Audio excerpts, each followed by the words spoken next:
ఈరోజు ఇంటర్నెట్‌లో ఇజ్రాయెల్‌కి సంబంధించినటువంటి ఒక ముఖ్యమైన వార్త ఒకటి ప్రచురితమవుతా ఉంది. అదేంటంటే, Israel ministry of national security chief అయినటువంటి ఇతమార్ బెన్ గవీర్. ఈయన ఇజ్రాయెల్ యొక్క ఫార్ రైట్ మూవ్‌మెంట్ ఏదైతే ఉందో, దాంట్లో అత్యంత ముఖ్యమైన వ్యక్తి. దాన్ని ముందుండి నడిపించినటువంటి వ్యక్తి అన్నట్టు.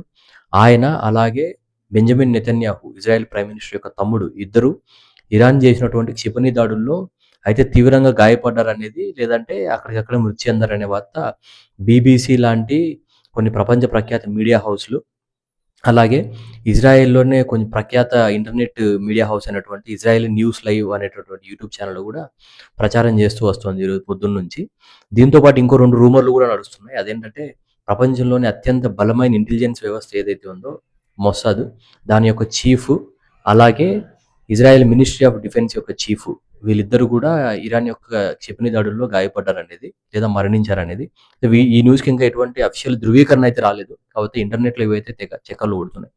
ఒకవేళ ఇదే గనుక నిజమైతే, ఈ న్యూసే గనుక నిజమైతే, దీంట్లో నుంచి మనం అర్థం చేసుకోవాల్సిందేంటంటే, ఏ ఏ రోజైతే యుద్ధం మొదలైన మొదటి రోజు అలీ ఖameneiని అమెరికా చంపేయగానే అందరూ ఇంకా ఇరాన్ యుద్ధంలో ఓడిపోయింది, అమెరికా, ఇజ్రాయెల్ యుద్ధంలో గెలిచిందనుకున్నారు.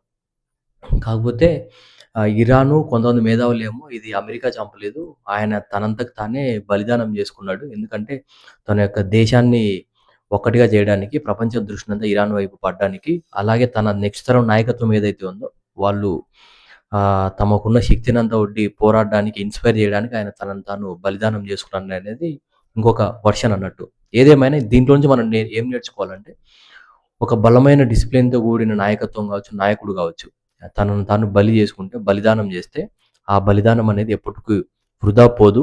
ఒకవేళ ఈరోజు ఇంటర్నెట్‌లో వస్తున్న వార్త ఏదైతే ఉందో అది నిజమైతే, అది ఖచ్చితంగా ఇందుకు చరిత్రలో ఒక ఉదాహరణగా నిలిచిపోతుంది. ఇరాన్ నాయకుడైనటువంటి ఖamenei, అలీ అయతోల్లానే కాదు, ఏ దేశానికి సంబంధించిన నాయకుడైనా, నాయకత్వమైనా, ఆ దేశాన్ని మేలు కోరుకునేవాడైతే, ఏ ఉద్యమానికి సంబంధించిన బలమైన నాయకుడైనా, నాయకత్వమైనా బలిదానం చేస్తే ఖచ్చితంగా ఆ బలిదానాలనేటివి వృధా పోవు అనేది ఈ యొక్క సంఘటన మనకు నేర్పిస్తుంది. అదే లేకపోతే ఖamenei మరణించగానే యుద్ధం అంతటితో ముగిసిపోయేది. ఇన్ని రోజులు ఆయన యొక్క సక్సెసర్స్ దీన్ని ఇంత స్ట్రాంగ్‌గా, బలంగా ముందుగా నడిపించేటటువంటి వాళ్ళు కాదు. ఈ సంఘటన నుంచి మనం దీన్ని నేర్చుకుంటాం. Thank you.